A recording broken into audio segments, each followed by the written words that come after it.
Nakilala na natin ang sanaysay na Burgess o Bakya ni Jose Lacaba at napag-usapan natin ang ilang ideyang nakapaloob dito gaya ng kolonyal na kaisipan, kulturang Pilipino at impluwensya ng kulturang dayuhan. Ngayon naman po, susuriin natin ang sanaysay sa ibang paraan.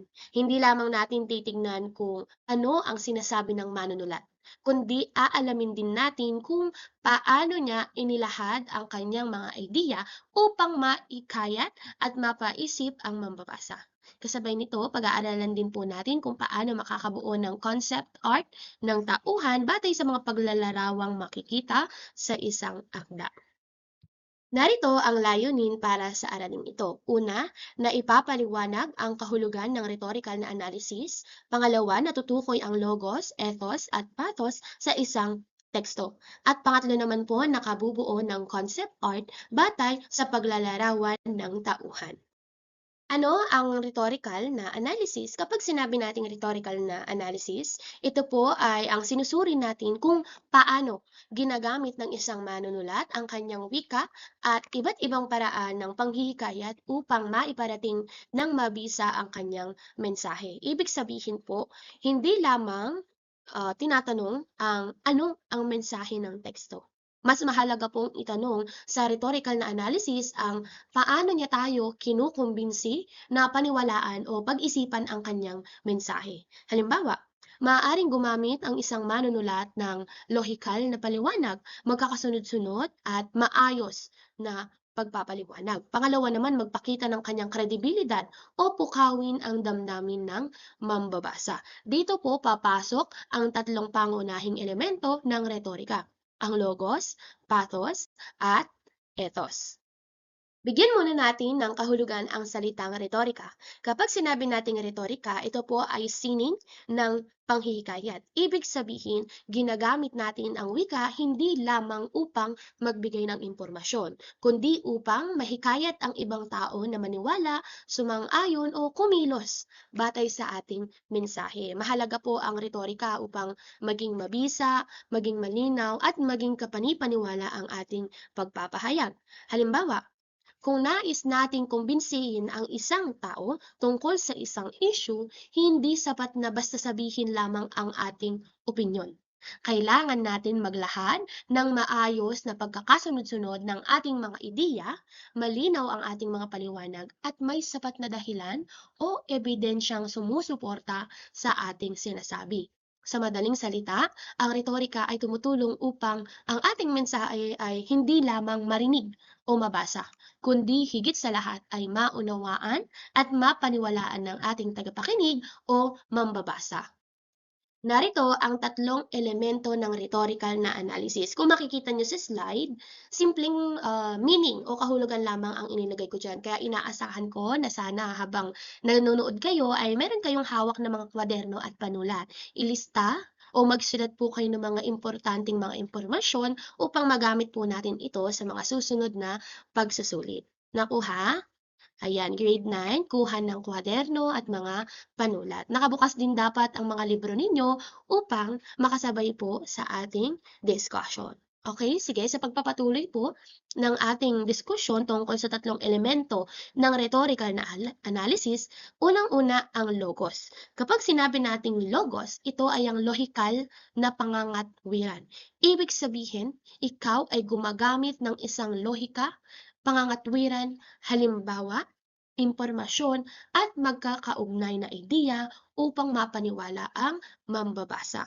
Maaari nating tandaan na kapag logos, lohika. Ayan.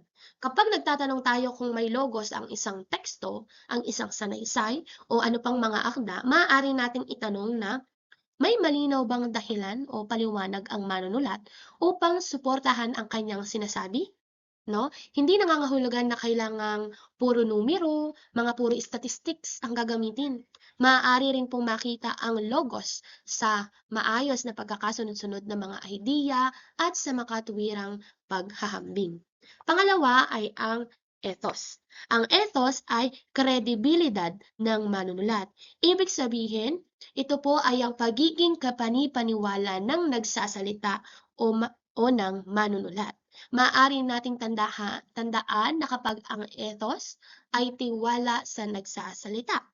Halimbawa, kung ang isang doktor ang nagbibigay ng paliwanag tungkol sa isang sakit, mas malamang na paniniwalaan natin dahil mayroon nga siyang sapat na kaalaman at karanasan sa larangang iyon.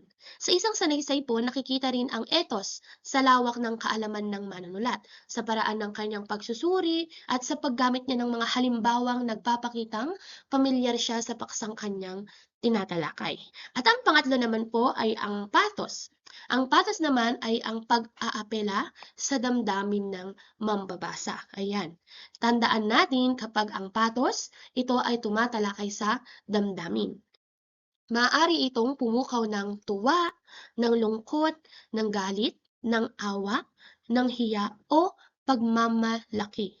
Kapag napatawa tayo, nainis, napaisip o nakaramdam ng pagmamalaki dahil sa paraan ng pagkakasulat ng teksto, maaari pong tawagin natin itong pathos. Ngayon, ilapat natin ang tatlong elementong ito sa sanaysay na Burgess o Bakya. Buksan ang mga libro at pumunta sa pahina 63, 63, pages 63 hanggang page 64.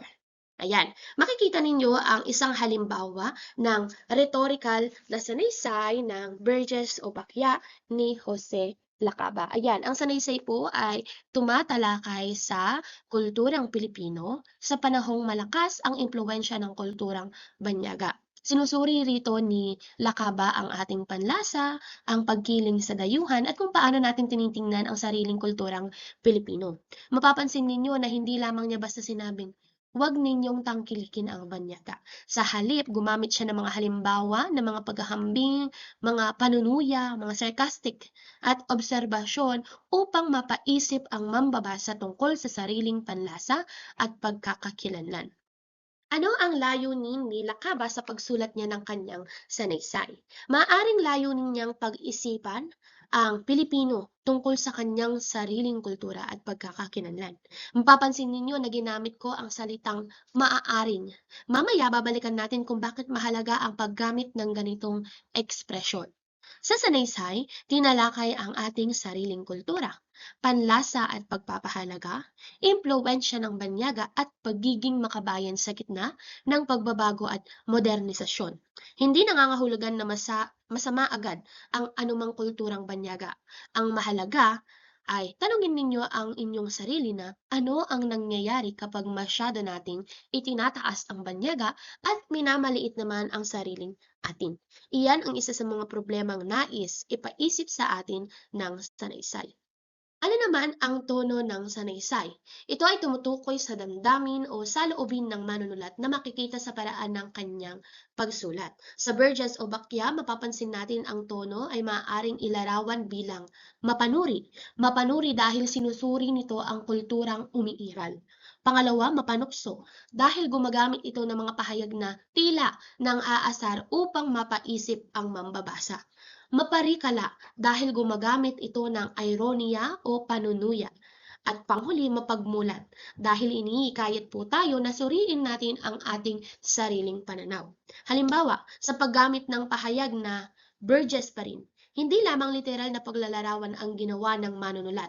May bahid ito ng panunuya at kritisismo, kaya mahalaga ang tono dahil nakakatulong ito upang maunawaan natin kung ano talaga ang saloobin ng manunulat sa kanyang paksa. Narito naman ang logos sa Burgess o Bakya. Makikita ang logos sa maayos na pagbuo at pagkakaugnay ng mga idea. Una, inilarawan ang kalagayan ng kulturang Pilipino. Pagkatapos, sinuri ang konsepto ng salitang Bakya at Burgess. Kasunod naman nito ay iniugnay ang mga ito sa impluwensyang kolonyal at sa pananaw ng kultura sa sariling kultura. Pang-apat naman sa ganitong paraan, hindi basta-basta inilalabas ang konklusyon. May proseso ng pagpapaliwanag bago makarating ang pangunahing punto. Maaari nating sabihin na ang logos ay makikita sa paggamit nila kaba ng mga halimbawa, paghahambing at magkakaugnay na obserbasyon upang ipaliwanag ang kalagayan ng kulturang Pilipino. Ngayon naman ay ang ethos. Nagiging kapani-paniwala po ang isang manunulat hindi lamang dahil sikat siya, Mahalaga rin kung paano niya ipinapakitang alam niya ang kanyang tinatalakay. Sa sanaysay, makikita ang lawak ng kaalaman ni Lakaba tungkol sa kulturang popular, mga lipunan, politika, at iba't ibang antas ng kulturang Pilipino. Binabanggit niya ang mga personalidad, musika, pelikula, kaugaliang panlipunan at mga konseptong pamilyar sa kanyang panahon. Dahil dito, nagkakaroon tayo ng impresyon na ang manunulat ay maingat na nagmamasid sa kanyang lipunan at may sapat na kaalaman sa paksang kanyang sinusuri. Iyan ang ethos. Hindi lamang papaniwalaan ninyo ako dahil ako si Lakaba, kundi paniwalaan niyo ako sa aking pagsusuri dahil makikita ninyo sa aking mga halimbawa at obserbasyon na nauunawaan ko ang paksang ito. Dumako tayo sa ikatlong elemento, ang patos. Sa patos, tinatanong ano ang ipinadarama sa atin ng manunulat. Ibig sabihin, nakafocus siya sa damdamin. Gumamit sila kaba ng mapanuyang pahayag, mga halimbawang pamilyar sa karaniwang Pilipino, mga kilalang personalidad, popular na musika at kultura, at wikang madaling makaugnay ng mambabasa. Halimbawa, sa paggamit sa mga personalidad tulad ni Nora Honor, Eddie Peregrina at Beatles, nagiging mas konkreto at mas malapit sa karanasan ng mambabasa ang usapin. Hindi na lamang abstraktong usapan tungkol sa kultura. Nakikita natin ito sa mga bagay na pinakikinggan, pinapanood at hinahangaan ng tao. Ang panunuya rin ay maaaring magdulot ng iba't ibang damdamin. Maaari tayong matawa, maaari tayong maasiwa, mapahiya o mapaisip. Iyan po ang kapangyarihan ng patos. Ano ang kabuluhan sa kasalukuyan ng ating tinalakay na sanaysay? Nananatiling makabuluhan ang sanaysay dahil hanggang ngayon po ay makikita pa rin natin ang una, labis na paghanga sa dayuhan. Pangalawa, pagtingin na class ang important. Pangatlo, pagmamaliit sa sariling kultura.